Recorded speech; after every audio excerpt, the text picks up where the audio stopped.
நம்ம தலைப்புக்கு திரும்ப வருவோம். நவீன யுகத்தின் இலக்கணம் என்பது மாறி இருக்கக்கூடிய உலகத்திற்கு ஏற்றாற்படி நம்முடைய வாழ்க்கையை அல்லது நம்முடைய பேச்சை, நம்முடைய கம்யூனிகேஷன்ஸை, நம்ம டெக்னாலஜியை, குழந்தை வளர்ப்பை, உணவு பழக்கத்தை, மென்டல் ஹெல்த்தெல்லாம் எப்படிலாம் ரீடிஃபைன் பண்ண வேண்டியிருக்கு அப்படிங்கிற பற்றி தான் இந்த தலைப்புடைய கோர். அதுக்காக தான் இப்படியான ஒரு தலைப்பை நான் தேர்வு செஞ்சேன். நான் சொன்னது போல் 30 ஆண்டுகளுக்கு முன்ன ஒரு வருடம் உலகம் மாறிக்கொண்டே இருக்கிறது அப்படின்னு.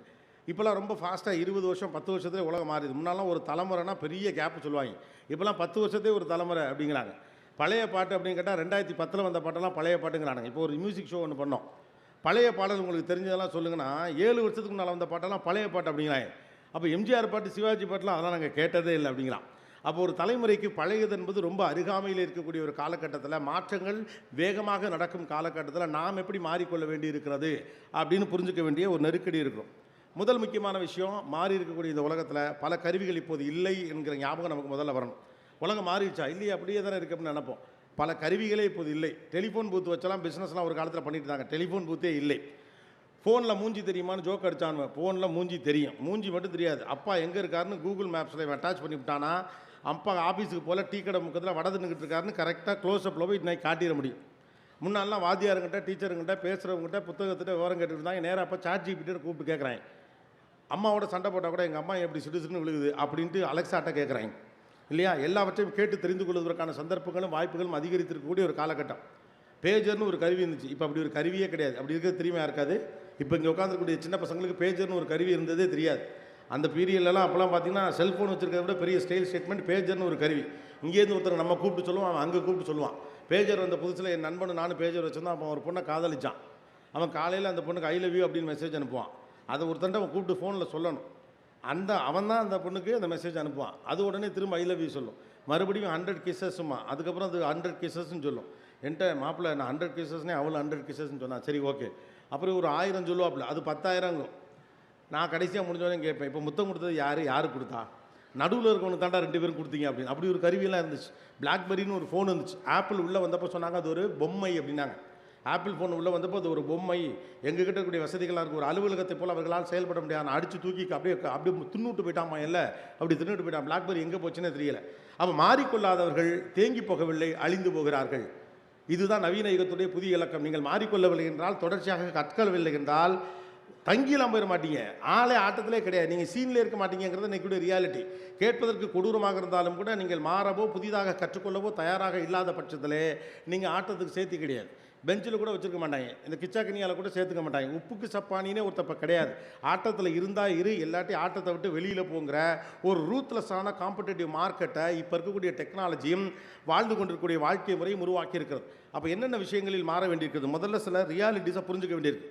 முதல் முக்கியமான விஷயம், உங்களுக்கு அடுத்த தலைமையில் இருக்கக்கூடிய இந்த நவீன காலத்தின் ஏஐ ஜெனரேஷன் பிள்ளைகள், டெக்னாலஜியோடு பிறந்திருக்கக்கூடிய பிள்ளைகள் கருவிகளோடு அதிகம் பேசுகிறார்கள், மனிதர்களோடு பேசுவது இல்லை. ஏன்னா எல்லாவற்றையும் கருவி பொறுத்து கொள்ளுகிறது, மனிதர்கள் பொறுத்து கொள்வதில்லை. நீங்கள் ChatGPT அல்லது ஏதாவது ஒரு ஏஐ டூலுக்கிட்டே இல்லை கூகுள்கிட்டே ஒரு சர்ச் இன்ஜின்கிட்டே போயிட்டு ஒரே கேள்வியை நீங்கள் 100 தடவை கேட்கலாம். எங்கள் பெரியம்மா வீடு எங்கே இருக்குது, அது பதில் சொல்லும். அவங்க பெரியம்மா யாருன்னு தேடி ஐ திங்க் அப்படியே தெரியலன்னா ஒரு அறிவு இருக்கான்னு கேட்டால் சாரி எனக்கு சொல்ல முடியல மன்னிச்சுக்கன்னு சொல்லும். நீ என்ன ஒரு ஆள், நான் இவ்வளோ கேட்குறேன் பெரிய டெக்னாலஜின்னு சொல்கிறேன், எங்கள் பெரியம்மாவோட ஒன்று தெரியலன்னு கேட்டால் மன்னிச்சுக்க நான் கண்டுபிடிச்சி சொல்கிறேன்னு சொல்லும். திரும்ப திட்டினாலும் மன்னிச்சுக்க கண்டுபிடிச்சி சொல்கிறேன். திருவள்ளூர்லேருந்து திருத்தணி எத்தனை கிலோமீட்டர் நீங்கள் கூகுள்கிட்ட லட்சம் தடவை கேட்டாலும் அறிவு இருக்கா 1000 தடவை சொல்லிட்டேனே ஞாபகத்தில் வச்சுக்க விட முட்டா பலன்னு சொல்லவே சொல்ல. அப்போ எதிர்த்து பேசாத ஆட்களோடு பேசிக்கொண்டே இருக்கிறார்கள் பிள்ளைகள். அப்போ இங்கே மிக முக்கியமான விஷயம் கற்றுப்பிடிக்க வேண்டியது, கருவிகளோடு பேசுவதை பிள்ளைகளிடம் பெருமையாக நினைக்காதீர்கள். என் பிள்ளை அவனாவே யூடியூப்பில் பாட்டு போட்டு அவனாவே பதிவேற்றம் செய்து விட்டான், ஆகா ஓஹோ அதெல்லாம் ஒரு மொக்க டெக்னாலஜி. என் பிள்ளை அவனாவே செல்ஃபோன் எடுத்து வீடியோ கால் பண்ணிவிடுவான், இதெல்லாம் ஒரு பெருமை பீத்தல். 25 வருஷத்துக்கு முன்னால் மம்மின்னு சொன்னதுக்கு டேடின்னு சொன்னதுக்கு பெருமைப்பட்ட ஊர் நம்ம ஊர். இப்போல்லாம் இங்கிலீஷ் மீடியத்தில் படித்தாலும் ஒழுங்காக அம்மான்னு சொல்கிறா, அத்தைன்னு சொல்கிறாங்க, இடத்துக்கு வந்துட்டோம்ல. அதே போல் டெக்னாலஜி விஷயத்தில் எக்ஸைட் ஆகாமல் மனிதர்களோடு பேசுவதற்கான வாய்ப்புகளை பிள்ளைகளுக்கு உருவாக்குங்கள். அப்போ பிள்ளைகளோடு பேச நமக்கு தெரியும். இப்போ பிரச்சனை என்னென்னா பிள்ளைகளோடு பேச நமக்கு தெரியலை. நவீன யுகத்தின் புதிய இலக்கணம் பிள்ளைகளோடு பேச நமக்கு தெரியலை. நம்ம பிள்ளைகளிடம் சொல்ல நம்மகிட்ட கதைகள் இல்லை. பிள்ளைகளோடு புழங்க அவர்களுடைய உலகம் நமக்கு அறிமுகத்திலேயே இல்லை என்பதுதான் இருக்கக்கூடிய பிரச்சனை. நம்மகிட்ட இருக்க ஒரே கதை, ஒரு ஊரில் ஒரு ராஜா இருந்தார். அந்த ராஜா செத்து 1000 வருஷம் ஆச்சு. அந்த ராணி அவரோட செத்துருச்சு. ஆனால் அந்த கதையை தவிர ஒரு கதை கூட நம்மகிட்ட கிடையாது. அப்போ திடீர்னு ஒரு திருடன் வந்தானா, திருடனா இப்போ வர்றதே இல்லை. பூச்சாண்டி பிடிச்சிட்டு போயிடுவான். பூச்சாண்டிலாம் ஊர்லேயே இல்லை, வேறு நல்ல பிஸ்னஸ் இருக்குது இப்போ அவங்களுக்கு. அப்போ பேசுவதற்கு கதைகள் இல்லை, சொல்லுவதற்கு மொழிகள் இல்லை, எக்ஸைட் பண்ணுறதுக்கு நம்மகிட்ட வார்த்தைகள் இல்லை என்கிற போது அவர்கள் கருவிகளோடு தான் போவாங்க. இன்றைக்கு எல்லாமே சிரமம். கருவிகளை வெல்லுவது தான் மனிதனுடைய மிக முக்கியமான வேலை. மேன் வர்சஸ் மெஷின் வார் ஸ்டார்டட் டிகேட்ஸ் எகோன்னு சொல்கிறான். மனிதர்களுக்கும் கருவிகளுக்கும் இடையிலான சண்டை ஆரம்பித்து பல வருடங்கள் ஆகிவிட்டது. நாம தான் தெரியாமல் இருக்கோம். நாம் சுவீகரிக்கக்கூடிய எண்டில் இருக்கிறதுனால இதெல்லாம் சௌகரியங்கள் நினைத்து கொண்டிருக்கிறோம். கருவிகளுக்கு எதிராக நான் பேசலை. கருவிகளோடு உடன்படுதல் எப்படின்னு ஒன்று இருக்குது. எப்போதுமே ஒரு பக்கம் ஓட்டம் ஓடிக்கொண்டிருந்த போது தமிழ் கூறும் நல்லுலக அற்புதமாக சில விஷயத்தை செய்யும். அது போகிற போக்கத்தில் ஓடாது. தமிழ் கூறும் நல்லுலகம் என்பது அப்படி தான். போர் அதிகம் நடந்து கொண்டிருந்தபோது போர் செய்யணும் இந்த ஊர் சொல்லலை. பணத்தை நோக்கி எல்லோரும் ஓடுகிற போது எல்லாம் ஓடு பணத்தை சம்பாதி இந்த ஊர் சொல்லலை. ஊரெல்லாம் சண்டை போட்டுக்கிட்டு இருந்தப்போ ஔவையார் போயிட்டு சொல்கிறாங்க, சண்டை போடாதீங்கடா, உறவு தாண்டா முக்கியம், மனுஷன் தாண்டா முக்கியங்கிறாங்க. ஆனால் ஆக்சுவலாக என்ன பண்ணிக்கணும், நீ இன்னும் கருவிகளை கொண்டு போய் சேர்த்து கொள்ளு அப்படிங்கணும். உலகமெல்லாம் பணத்தை நோக்கி ஓடிட்டு இருந்தப்போ வாழ்க்கைக்கு திரும்புங்கடான்னு சொன்ன ஊர் நம்ம ஊர். ஆனால் பொதுவாக உலகத்துடைய பழக்கம் எப்படின்னு கேட்டால், எது பாப்புலராக இருக்கோ அது பின்னாலே ஓடுறது. இப்போ நம்ம அதை தான் செய்யிட்டு இருக்கோம். எது பாப்புலரோ அது பின்னால் ஓடிக்கிட்டே இருக்கும். உட்காந்து ரீடிஃபைன் பண்ணணும் அப்படின்னு யோசிக்க ஆரம்பிக்க வேண்டியது தான் நவீன யுகத்தின் புது இலக்கணம். பிள்ளைகளோடு பேசுங்கள், பிள்ளைகள் பேச வேண்டும் என்று எதிர்பார்க்காதீங்க. அவன் பேசவே மாட்டேங்கிறான், அவன் பேச மாட்டான். அவனுக்கு உங்களோட சுவாரஸ்யமாக பேசுறது ஆள் இருக்கு. உங்கள்கிட்ட பேசினா நீங்கள் என்ன பண்ண போகிறீங்க, என்ன மார்க் எடுத்துன்னு கேட்க போகிறீங்க, ஏன் ஷூவை கரெக்டான இடத்துல வைக்கலை, ஏன் அம்மா பேச்ச கேட்கலை, நீ என்ன நன்றி கெட்ட பிள்ளையாக இருக்கிற, எழுத்த விட்டு சுரேஷ் எப்படி இருக்கான், நீ ஏன் இப்படி இருக்கிற, எழுத்த வீட்டில் இருக்க சுரேஷ்ட்டு சொல்லிட்டு இருப்பாங்க, எழுத்த விட்டு ரமேஷ் எப்படி இருக்கான், நீ ஏன் இப்படி இருக்க. எப்போவுமே எழுத்த விட்டு பையன் தான் நல்ல பையன். பிள்ளையை மாற்றிக்கலாம்ல, மாற்றிக்க மாட்டோம் இல்லையா. அப்போ பிள்ளைகளோடு பேசுவதற்கான மொழி என்று ஒன்று இருக்கிறது. பிள்ளைங்க எல்லாருமே தங்களுடைய நேரத்தை குறைத்து கொண்டு விட்டார்கள். ஒரு காலகட்டத்தில் பார்த்திங்கன்னா சோஷியல் மீடியாலாம் வீடியோலாம் 1 மணி நேரம் போட்டால் உட்காந்து பார்ப்பாங்க வேலையேற்று போய். 3 மணி நேரம் படம் பார்த்தவங்க தானே நீங்கள் இல்லையா. நைட்டு சினிமாவுக்கு 10:30 மணிக்கு போனால் காலையில் 2:30 மணிக்கு வீட்டுக்கு வருவாங்க. இப்போல்லாம் 2 மணி நேரத்துக்கு மேலே படம் இருந்தால் தேட்டருக்காரனே எடிட் பண்ணிடுறான் இல்லையா. அவங்களே எடிட் பண்ணிட்டு போயிடுறாங்க. ஒரு நாள் முழுக்க உட்காந்து மேட்ச் பார்த்த காலம்லாம் உண்டு. 1 டே மேட்சஸ்னு. இப்போ 1 டே மேட்சஸை காப்பாற்ற கிரிக்கெட் போர்டே போராடு.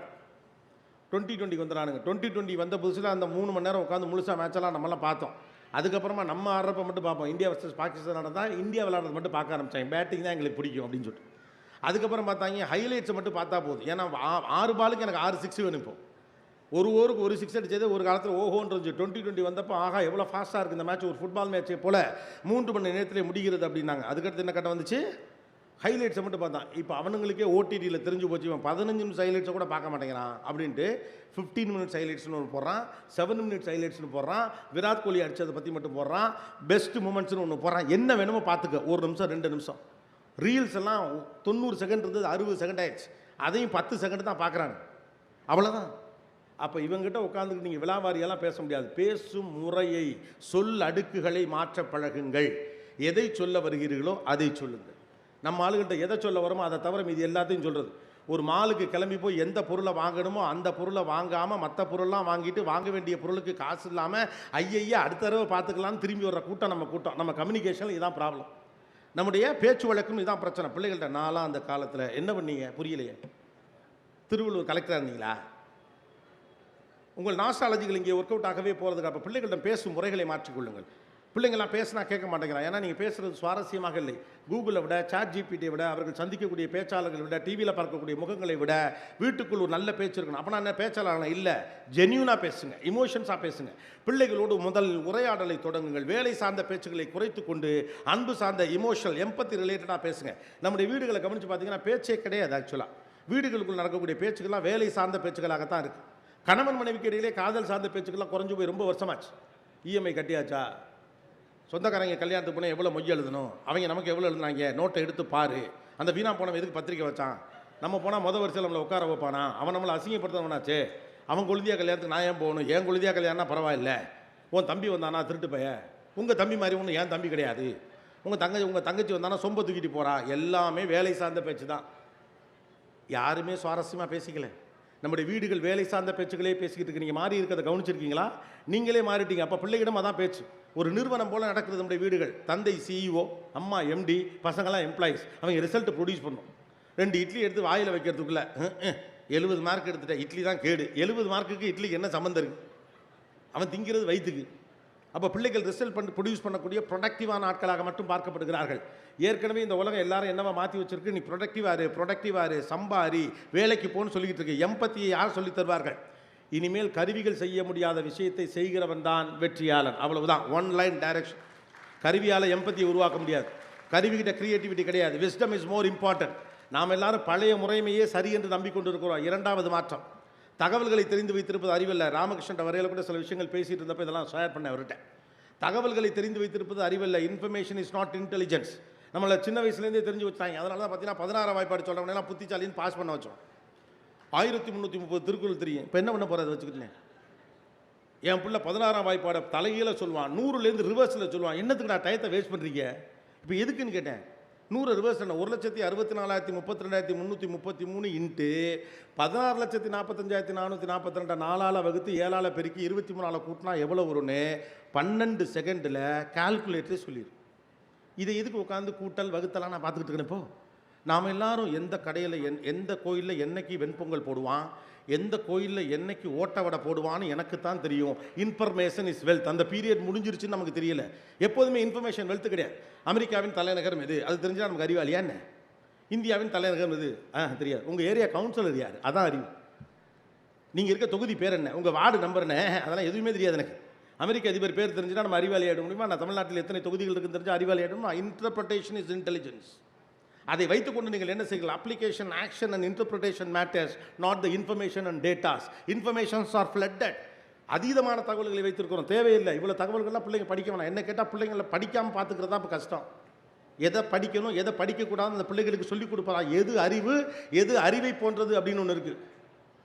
கண்டதை படித்தவன் பண்டிதனாவான். அப்போல்லாம் ஆக முடியாது. தேர்வு செஞ்சு படிக்கணும். படிக்கிறதுக்கு எஃபர்ட் போடணும். இவ்வளவு ஸ்டால்ஸ் எதுக்கு, இவ்வளோ வெரைட்டி, இவ்வளோ புத்தகம் லட்சக்கணக்கில் ஆயிரக்கணக்கில் எதுக்கு வந்திருக்கு? உனக்கு எது வேணுமோ அதை எடுத்துக்கங்கிறதுக்காக தான் வந்திருக்கு. போங்க முன்னுரையை படிங்க, 10வது பக்கத்தை புரட்டுங்க, 12வது பக்கத்தை புரட்டுங்க. இதில் வெண்டிக்காய் வாங்குறீங்க, ஒடிச்சு பார்த்து வாங்கக்கூடாதுன்னு சொல்கிறதுக்கு நீங்கள் படித்தா யாரும் இங்கே ஒன்றும் சொல்ல போகிறது ரைட்டு தானே? அட்டைப்படம் அழகாக இருக்குது, கோபிநாத் படம் போட்டிருக்காங்க, உடனே வாங்குறது. எவ்வளோ நல்ல புத்தகம் இருக்குது யோசிச்சு பாருங்கள். இல்லை உண்மையாக அவ்வளோதான். இப்போ எனக்கு ஒரு பிரபலம் என்கிற அடிப்படையில் நம்முடைய புத்தகம் விற்கிது, அவ்வளோதான். நான் என்ன எழுத்தாளர்லாம் கிளைம் பண்ண மாட்டேன். அற்புதமான எழுத்து போய் கடந்து உசுரை விட்டு உட்காந்து எழுதினவங்களாம் இருக்காங்க. அவ்வளோ எழுத்தாளர்கள் இருக்காங்க. அவ்வளோ அற்புதமான சொற்களஞ்சியை கொட்டி கிடக்குது. போய் தேடுங்க. 20 புத்தகத்தை புரட்டி பார்த்துட்டு தான் ஒரு புத்தகம் வாங்கணும். போனதில் இருக்கிறதுல நல்லா பெருசாக ஒரு புத்தகம் வாங்கிக்கணும். அது ஒன்று. ஏன்னா நிறைய விஷயம் அதில் இருக்கும். என்னுடைய அலுவலகத்தில் ஒரு லைப்ரரி மாதிரி ஒன்று வச்சுருக்கிறேன் நான். எனக்கு முன்னாலேருந்து ரொம்ப ஆசை, நம்ம பணக்காரன் ஆகிட்டோம்னா லைப்ரரி வச்சுக்கணும் அப்படின்னு சொல்லிட்டு. அப்படி நினச்சிக்கிட்டேன் நான். கொஞ்சம் காசு பணம்லாம் வந்துருச்சுன்னா நம்ம சொந்தமாக லைப்ரரி வச்சுக்கணும் அப்படின்னு. நான் நிருபராக இளம் வயதில் இருக்கிற போது நிறைய தலைவர்கள் வீடுகள், வக்கீல்கள், வழக்கறிஞர்களோட வீடுகள், நிறைய வீடுகளுக்கு போவேன். தொழிலதிபருடைய வீடுகளுக்கெல்லாம் போகிறப்ப நிறைய வீட்டில் ஒரு லைப்ரரி வச்சுருப்பாங்க. எனக்கு அது பெருசாக ஈர்த்துச்சு. என்னது எப்படி இவ்வளோ புக்கு வச்சுருக்காங்க, நம்மளும் வாங்கணும்டா. வாங்கி நம்ம ஒரு புக்கு வைக்கணும். படிக்கிறோமோ இல்லையே புக்கு வச்சுக்கணும். முதல்ல வச்சுவிட்டா 4 பேர் எடுத்து படிச்சுக்கலாம். நான் ஒரு பெரிய அரசியல் தலைவரை ஒரு தடவை அவர் வீட்டில் ஒரு லைப்ரரி அவர்கிட்ட நான் கேட்டேன், இவ்வளோ புக்கு வச்சுருக்கீங்களா, இதெல்லாம் நீங்கள் படிச்சிங்களா அப்படின்னு. பின்னால் ஒரு 500 புத்தகம் இருந்துச்சு. நான் பேட்டி இருக்கிறதுக்கு ஒரு வாய்ப்பு கிடச்சிது. அவரை போனப்போ கேட்டே விட்டேன், இவ்வளோ புத்தகம் வச்சுருக்கீங்களா, இதெல்லாம் நீங்கள் படிச்சிருக்கீங்களா அப்படின்னு. அவர் எனக்கு சொன்னார், நீ கன்னிமரா நூலகம், தலைமைச் செயலகத்தில் ஒரு நூலகம்லாம் இருக்குல்ல, அந்த நூலகத்துக்கெல்லாம் போயிருக்கேன். ஏன்னா இப்போ தலைமைச் செயலகத்துக்குள்ளே இருக்கக்கூடிய நூலகத்திற்கு ஒரு கார்டு பர்மிஷன் உள்ள ரிப்போர்ட்டர்ஸ் கொடுப்பாங்க. அந்த கார்டெலாம் நான் வச்சுருந்தேன். போய் லைப்ரரிஸில் படிக்கிறது ஆசை. அப்போ அவர் சொன்னார், அந்த நூலகத்துக்குலாம் போயிருக்கேன். ஆமாம் போயிருக்கேன். அந்த நூலகத்துக்கு வீட்டில் இருக்க நூலகத்துக்கு என்ன வித்தியாசம்? எனக்கு ஐடியா என்ன, இவ்வளோ புத்தகத்தை எப்படி படிச்சிருக்க முடியும்? அந்த நூலகத்துக்கும் வீட்டில் இருக்க நூலகத்துக்கும் என்ன வித்தியாசம் அப்படின்னா தெரியலை அப்படின்னு. அந்த நூலகம்லாம் நீ படித்ததை, அந்த நூலகம்லாம் அந்த ரேக்கில் இருக்கிறத எடுத்து படிக்கிறதுக்கு, இந்த நூலகம் நீ படித்ததை வைக்கிறதுக்கு அப்படின்னார். எல்லாத்தையும் படிச்சுட்டேன்னு சொல்லலை, இந்த நூலகம் நீ படித்ததை வைக்கிறதுக்கு அப்படின்னு. ஸோ தகவல்களை தெரிந்து வைத்திருப்பதை மட்டுமல்ல அறிவு, தகவல்களை எப்படி பயன்படுத்துறீங்கிறது அறிவு. அப்போ நம்ம எக்கச்சக்கமான விஷயங்களை தெரிஞ்சு, இப்போ எக்கச்சக்கமான விஷயங்களை எளிதாக நீங்கள் தெரிஞ்சு வச்சுக்கலாம். முன்னால் தகவல்களை சொல்வதற்கு ஆட்கள் தேவைப்பட்டார்கள். இப்போலாம் அப்படிலாம் ஒன்றும் தேவையில்லை. என்ன வேணாலும் நீங்கள் தெரிஞ்சுக்கலாம். உலகத்துடைய எந்த மூலையில் இருந்து கொண்டும் இந்த நிமிடத்தில் சிக்காகோவில் பனி எவ்வளோ கொட்டுது அப்படின்னா இப்போ தெரியும். இவ்வளவு எதுக்கு? இப்போ யாராவது லைவ் பண்ணால் ஏதோ ஒரு மூலையில் உட்காந்துருக்கவன் கோபிநாத் பேசுகிறத கேட்கலாம். இட் இஸ் ஸோ சிம்பிள் இல்லையா? இப்போ நான் பேசி கொண்டிருப்பதன் சத்தத்தை ரிசீவ் பண்ணி அப்படியே ஆங்கிலத்தில் மொழிபெயர்ப்பதற்கான தொழில்நுட்பம்லாம் வந்துருச்சு. அப்போ தகவல்களை தெரிந்து கொள்வது இப்போது அறிவு அல்ல. முதல்ல அதை புரிஞ்சுக்கணும். மாநில தலைநகரங்களின் பெயர்களை தெரிந்து வைத்திருப்பது, அதெல்லாம் நாம் சின்ன பிள்ளையா இருந்தப்போ பக்கத்து வீட்டுக்காரங்களை அசத்துறதுக்காக சொன்னது. அதையே இன்னும் நாலேஜ் நம்பிக்கிட்டு இருந்தீங்கன்னா நம்ம வீணாக போயிடும். அப்போ நாம் தெரிந்து கொள்ள வேண்டியது அறிவை எப்படி பயன்படுத்த. Dimension of intelligence of change. அறிவு குறித்த விஸ்டம் இஸ் நாலேஜ். விஸ்டம் தான். அதை வச்சு நீங்கள் என்ன இன்டர்பிரேட் பண்ணுறீங்க, அதுலேருந்து நீங்கள் என்ன புரிந்து கொள்ளுகிறீர்கள் என்பது தான் அறிவு. ரைட்டு தானே? ஒரு மரம் இருக்கிறது, அந்த மரத்தை வெட்டுறதுக்கு என்ன செய்யணும், அதுக்கான ஒரு டூல் இருக்குது. அதோடைய நீளம் எவ்வளவு, இதோடைய அகலம் எவ்வளவுன்னு கரெக்டாக கருவிகளை நான் பயன்படுத்தி கரெக்டாக ஒரு மிஷினை வச்சு அறுக்கிறேன். நோ, அது அறிவில்லை. இப்போ அந்த டூல்ஸை பயன்படுத்துறது இப்போ அறிவில்லை. அந்த டூல்ஸ் இருக்குன்னு தெரிஞ்சு வச்சுருக்க அறிவில்லை. அது என்ன மாதிரியான மரம், அது எவ்வளவு ஈரப்பதம் கொண்டது, நான் இப்போ அறுத்துருவேன், ஆனால் நாளைக்கு கொண்டு போய் 15 நாள் வெயிலில் போட்டுட்டு கொண்டு போய் சட்டத்தை அடிக்கிறப்ப அது சுருங்குமா சுருங்காதான்னு தொடர் அறிவின் மூலமாக கிடைக்கிற விஸ்டம் தான் இப்போ நாலேஜ். ஸோ பிள்ளைகளுக்கு அதை புரிய வையுங்கள். நிறைய தகவல்கள் பிள்ளைங்க சொன்னால் பாரு பிள்ளை அறிவாக இருக்குது, பாரு பிள்ளை அறிவாக இருக்குலாம் சொல்லாதீங்க. பிள்ளைங்கன்னா எல்லாத்தையும் அது கருவிகள் எடுத்துருச்சு. இப்போ நம்ம வேலை மெஷினோட சண்டை போடுறது தான். ஸோ எல்லாத்துக்குமான பர்ஸ்பெக்டிவ் மாற்ற பாருங்கள். அது குறித்து அவர்களுக்கு என்ன பார்வை இருக்கிறது, ஒரு விஷயம் குறித்து அவர்களுக்கு என்ன தீவிரம் இருக்கிறது, அது குறித்து அவர்களால் உழன்று போக முடிகிறதா, இது ரெண்டாவது முக்கியமான விஷயம். அட்டென்ஷன் ஸ்பான் இஸ் மிஸ்லீடட் அப்படின்னு சொல்கிறான். கவனிக்கும் திறன் மிகவும் குறைந்து போயிருக்கிறது அப்படிங்கிறாங்க. அதுக்காக தான் சொன்னேன் உங்களுடைய கம்யூனிகேஷன் ஸ்டைலை மாற்றுங்கன்னு. ஒரு காலகட்டத்தில் 13 நிமிடம், ஒரு மணி நேரம் பேசினா 13 நிமிடம் கவனிக்கும் திறன் இருந்துச்சு. இப்போலாம் அதில் 4 நிமிஷம் 2 நிமிஷம் பெருசாக இருந்தாலே போதும். ஏன்னா அவ்வளோ டிஸ்ட்ராக்ஷன்ஸோட பிள்ளைகள் வளர்ந்து கொண்டு இருக்கிறார்கள். அப்போ செம்மைப்படுத்த வேண்டிய பார்வை என்று ஒன்று இருக்கிறது. அப்போ நம்ம பெரியவர்கள் தெரிந்து கொள்ள வேண்டிய மிக முக்கியமான விஷயம் டிஜிட்டல் டயட் அப்படின்னு ஆங்கிலத்தில் ஒரு வார்த்தை சொல்கிறாங்க. அதனால் டிஜிட்டல் டயட், ஜிஎம் டயட் அப்படிலாம் சொல்லுவாங்க. அதாவது உணவு பழக்கத்தை மாற்றினா வெறும் காய்கறியாக திங்கிறது, இல்லை கறி சோறாக திங்கிறது, இல்லை வெறும் சிக்கனாக திங்கிறது, எல்லாத்தையும் எதையும் திங்க மாட்டேன்னு சொல்லிவிட்டு வீட்டில் சொல்லிவிட்டு வெளியில் போய் புட்டுச்சு எல்லாத்தையும் வாங்கி திங்கிறது. இப்படி பல டயட் நம்ம இருந்திருக்கோம். 10 நாளைக்கு மேலே ஒரு டயட்டும் வந்ததில்லை. நமக்கெல்லாம் டிஜிட்டல் டயட்டை பற்றி ஒரு ஐடியா கிடையாது. ஆனால் டிஜிட்டல் டயட் தான் இன்றைக்கி இருக்கக்கூடிய மிக முக்கியமான விஷயம். வயிற்றுக்குள் போகிற விஷயம் குறித்து எவ்வளவு கனமாக இருக்கிறீர்களோ அதே போல் மூளைக்கும் மனசுக்கும் போகிற விஷயங்கள் குறித்து கவனத்தோடு இருங்கள். நமக்கு அது தெரிகிறதே கிடையாது. உட்காந்துக்கிட்டு அப்படியே இன்சென்சிபிளாக ஸ்க்ரால் பண்ணிக்கிட்டே இருக்கிறோம். மூளை எல்லாத்தையுமே எடுத்துக்கும். ஏதோ தேவைக்காக தான் அதை பார்க்குறான் அப்படின்னு மூளை எல்லாத்தையுமே ப்ராசஸ் பண்ணிட்டு இருக்கோம். மூளை டயர்ட் ஆச்சுன்னா தேவையானது சிந்திக்க முடியாது இல்லையா? தேவையான விஷயம் உள்ளே போகணும்னா தேவையில்லாத விஷயம் முதல்ல வெளியில் வரணும். முதல்ல க்ளீன் பண்ணுங்கள், அப்புறமா சேர்க்கலாம். மனசு ஒரு குப்பை தொட்டி. தேவையில்லாத விஷயங்களை நீங்கள் சேர்த்து வச்சிங்கன்னா தேவையான விஷயத்தை வைக்கிறதுக்கு இடமே இருக்காது. நம்ம வார்ட்ரோப்லாம் பாருங்கள், திறந்தோடனே புதன்னு துணியெல்லாம் கொட்டுது. என்கிட்ட ட்ரெஸ்ஸே இல்லைம்பாங்க. ஏன்னா எதையுமே நம்ம ஒழுங்குபடுத்தலைன்னு அர்த்தம். அப்போ உலகம் எப்படி போரை நோக்கி போகிற போது நின்று நிதானமாக போர் தேவையே இல்லான்னு யோசிச்சோமோ, உலகமெல்லாம் பணத்தை நோக்கி ஓடிக்கொண்டு இருக்க போது நின்று நிதானமாக யோசிச்சோமோ, அதே போல் இப்போது யோசிக்க வேண்டிய விஷயம் இருக்குது. ரிவர்ஸ் ஒர்க் அப்படின்னு சொல்கிறான். ஜப்பான் போன்று தொழில்நுட்பத்தில் அதிகமாக வளர்ந்த நாடுகள் என்ன பண்ணுறாங்கன்னா பழமையான விஷயங்களை கையில் பத்திரமா வச்சுக்கிறாங்க. அப்போ ஒரு பேலன்ஸ் கிடைக்கணும். இது கருவிகளுக்கு எதிரான பேச்சு இல்லை. தொழில்நுட்பத்தை நீங்கள் கையில் எடுத்துக்கொள்ள கூடாது, பழைய ஆளாங்க இருக்குன்னு சொல்ல நான் பூமரங்கெல்லாம் கிடையாது. You have to take all the technologies on your hand but on favour of you. உங்களுக்கு சாதகமாக நீங்கள் தொழில்நுட்பத்தை பயன்படுத்துவதற்கான ஒரு பேலன்சிங் மெக்கானிசத்தை கண்டுபிடிக்கணும். அதை பிள்ளைகளால் கண்டுபிடிக்க முடியுமான்னு தெரியல. ஏன்னா இந்த தலைமுறைக்கு போன தலைமுறையிலிருந்து பாஸ் ஆன் பண்ணப்பட்டதில்லை. இது பெரிய சிக்கலே என்னென்னா நம்ம பசங்களை கோச்சுக்கிறோம். எப்போதுமே ஒரு விஷயம் எப்படி பாஸ் ஆன் பண்ணப்படும்னா தந்தையிடமிருந்து பிள்ளைக்கு பாஸ் ஆன் பண்ணப்படும். அவரிடமிருந்து பெறப்பட்ட ஒரு அறிவு பிள்ளைக்கு கடத்தப்படுகிற போது அந்த அறிவை எதற்கு பயன்படுத்த வேண்டும் என்றும் சொல்லி தரப்படும்.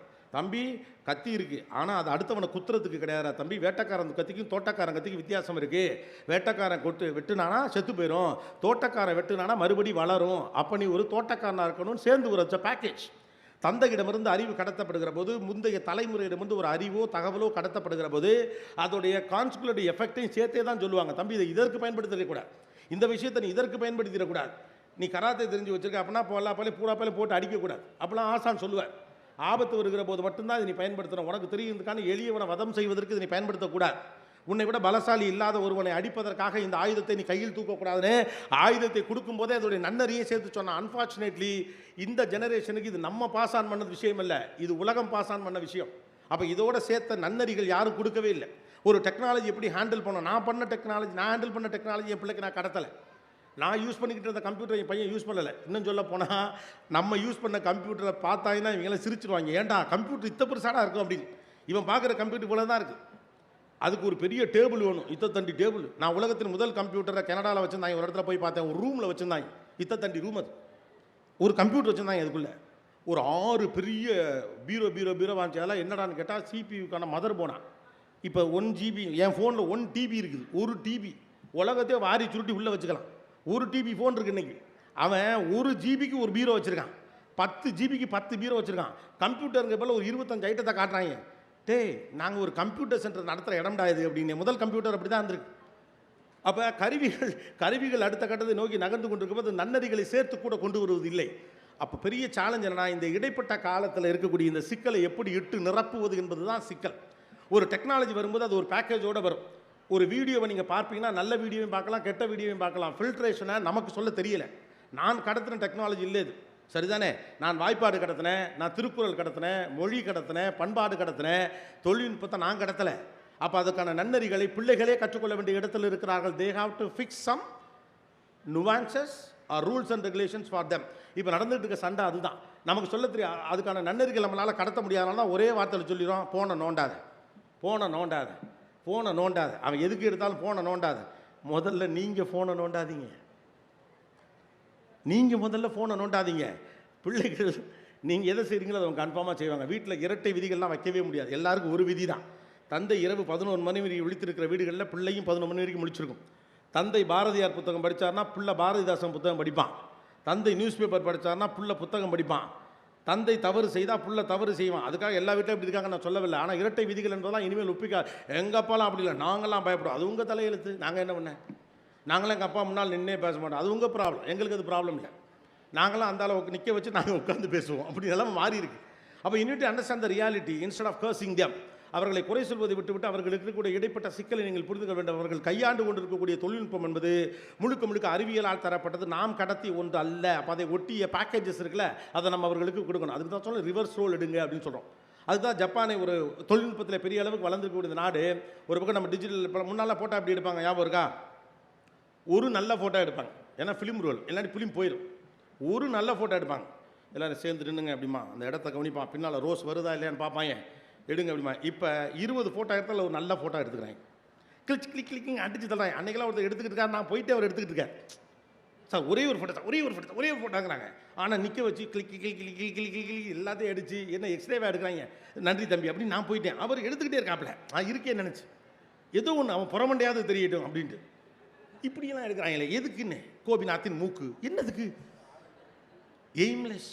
கிடைச்சா போதும். பெர்ஃபெக்ஷனை பற்றி கவலையே கிடையாது. இப்போ ஏன்னா there are choices. என்னால் 10ல் ஒன்றை சிறந்ததாக தேட முடியும். அப்போ ஜப்பான் என்ன பண்ண ஆரம்பித்தாங்க அப்படின்னு கேட்டால் ரிவர்ஸ் ரோல் எடுத்தாங்க.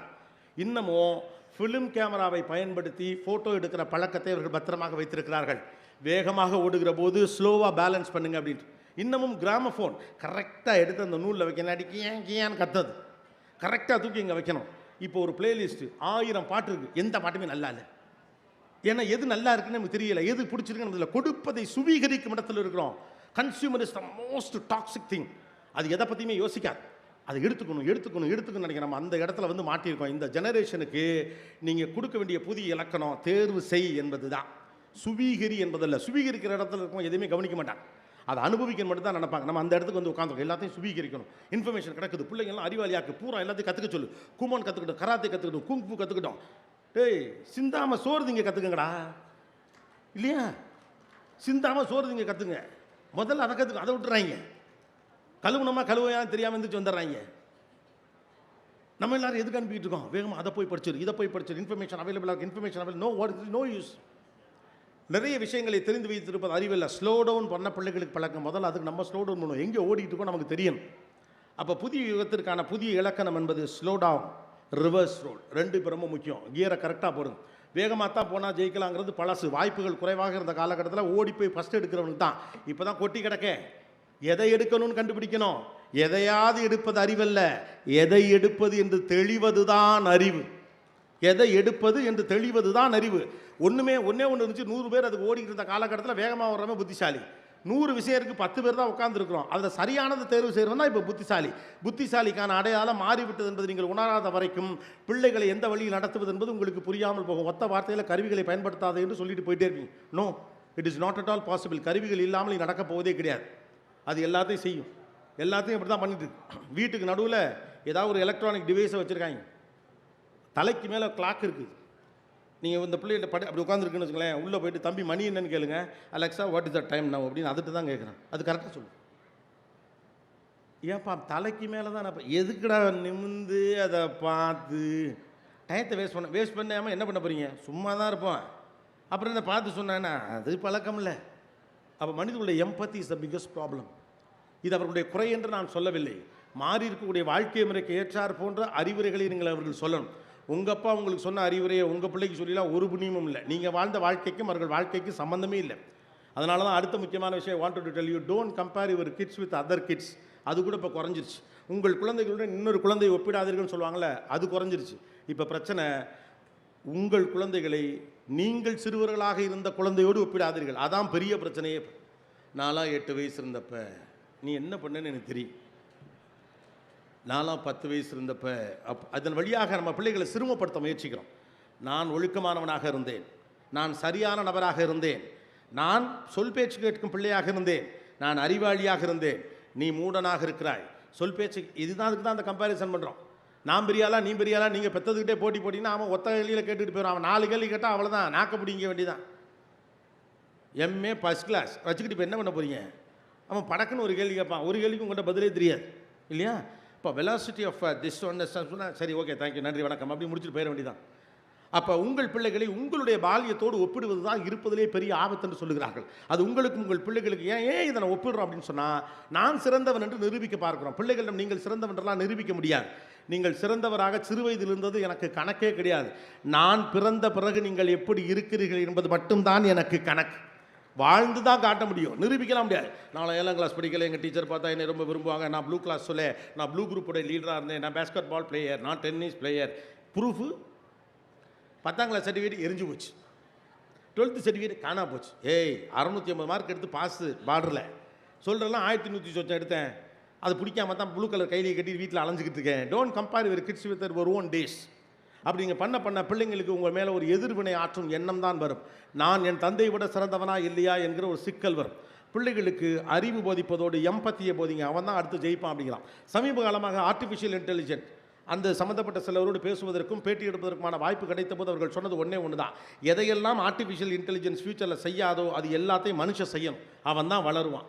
யாரிடம் மொழி வளம் இருக்கிறதோ, யாரிடம் பெர்செப்ஷன் இருக்கிறதோ, யாரிடம் இன்டெலிஜென்ஸ் இருக்கிறதோ, யாரிடம் இன்டர்பிரிட்டேஷன் இருக்கிறதோ, யார் அறிவை சரியாக பயன்படுத்துகிறார்களோ, there is something call well directed intelligence.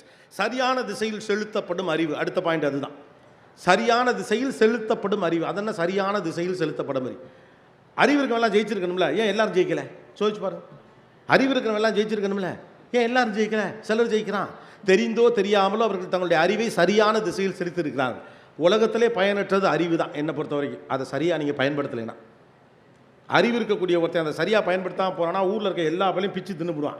இந்த ஊர் முழுக்க முட்டா போல்வேன், ஒருத்தனுக்கு என்ன புரியலை, இந்த உலகம் எனக்கு எதிராக நிற்கிறது, நான் எவ்வளோ பெரிய அறிவாளி, என்னை யாரும் புரிந்து கொள்ளவில்லை, அதெல்லாம் நீங்கள் தான் புரிய வைக்கணும்.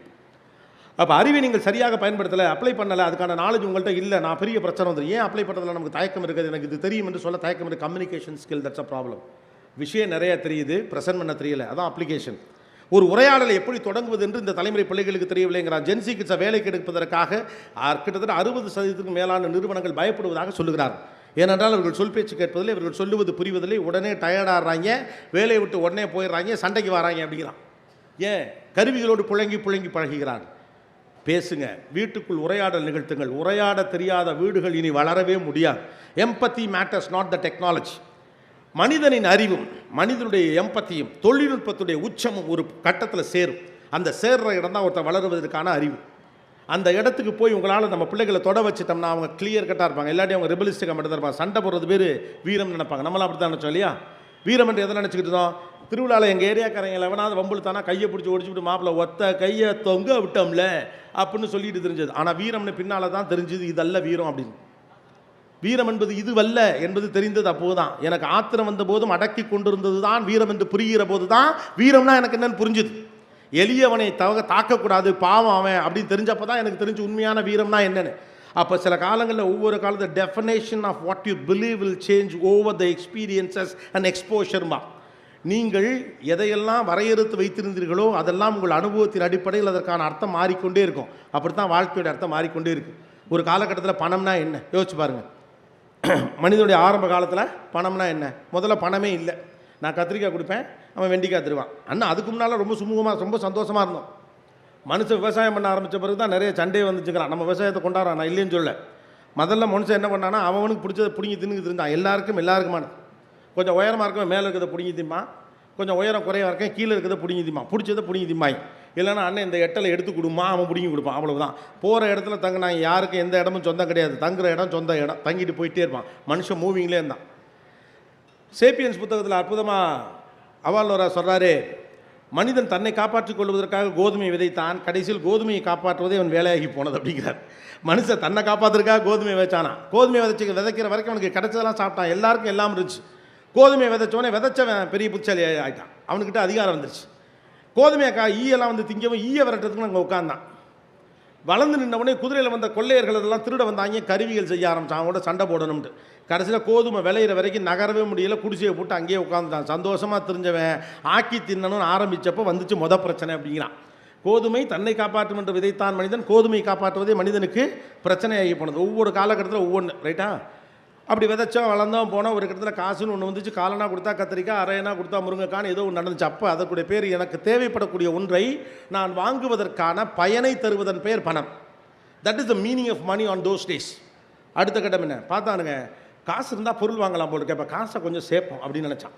காசை சேர்த்தா நம்ம எப்போ வேணாலும் பொருள் வாங்கிக்கலாம். உழைச்சி காசு வாங்கி போய் பொருள் சேர்ப்பதற்கு பதிலாக காசை சேர்த்து வச்சோம்னா நம்ம இருக்கலாம், பாதுகாப்பாக இருக்கலாம். அப்போ meaning of money is safety. இரண்டாவது தலைவர் என்ன பண்ணுச்சு, பணத்துடைய நோக்கம் என்பது பாதுகாப்பு. பணம் என்பது பாதுகாப்பின் குறியீடு என்று மனிதன் நம்பினான். அடுத்த கட்டத்தில் பார்த்தான், பணம் வச்சுருக்கவனுக்கு தாண்டா மரியாதை இருக்குது. நிறைய பணம் இருக்கிற போது ஐயா வணக்கம் அப்படிங்கிறாங்க. மற்றவங்களாம் மதிக்க மாட்டேங்கிறான். நமக்கு எலும்பு துண்டை குறைச்சி விட்டாங்க, கறியில் குழம்பு மட்டும் காட்டிட்டாங்க, கரண்டியை காட்டிட்டு போயிட்டாங்க. இப்போ பணம் இருந்தால் நம்ம மதிப்பான். பணம் தான் அதிகாரம் அப்படின்னு நம்பினா. அடுத்த தலைமுறையில் பணம் என்பது அதிகாரமாக மாறியது. பணம் என்பது அதிகாரமாக மாறியது. அப்போ தான் யோசிச்சான், அதிகாரம் மட்டும் இருந்தால் பத்தாது, அடுத்த தலைமுறையும் அதிகாரத்தோடு இருக்க வேண்டும் அப்படின்னா. நான் மட்டும் சம்பாரித்து ஆளாகி பெரிய ஊருக்குள்ளே பெருசாக இருந்துட்டா பத்தாது, எனக்கு வரப்போகிற பிள்ளைகளும் அதிகாரத்தோடு இருக்கணும்னா அவங்களுக்கு நான் சேர்க்கணும். ஒரு வீடு இல்லை 2 வீடு வாங்க, ஒரு தோப்பு இல்லை 2 தோப்பு வாங்க, ஒரு காரு இல்லை 2 காரு வாங்க, ஊரில் எல்லாம் இடம் வாங்கி போடு, எல்லாம் பண்ணு. அப்போ அடுத்த தலைமுறைக்கு என்ன பண்ணுச்சு, அதிகார பகிர்வுனாச்சு. பணத்துடைய நோக்கம் அதிகார பகிர்வு. அந்த கட்டத்தில் தான் நம்மளுக்கெல்லாம் அப்பா கட்டின வீடு வந்துச்சு. இப்போ இருக்க பசங்களுக்கு இந்த ஜெனரேஷன்கிட்ட பணம்னா என்னன்னு கேளுங்க. ஜஸ்ட் 1000 rupeesமா அப்படிங்கிறான்.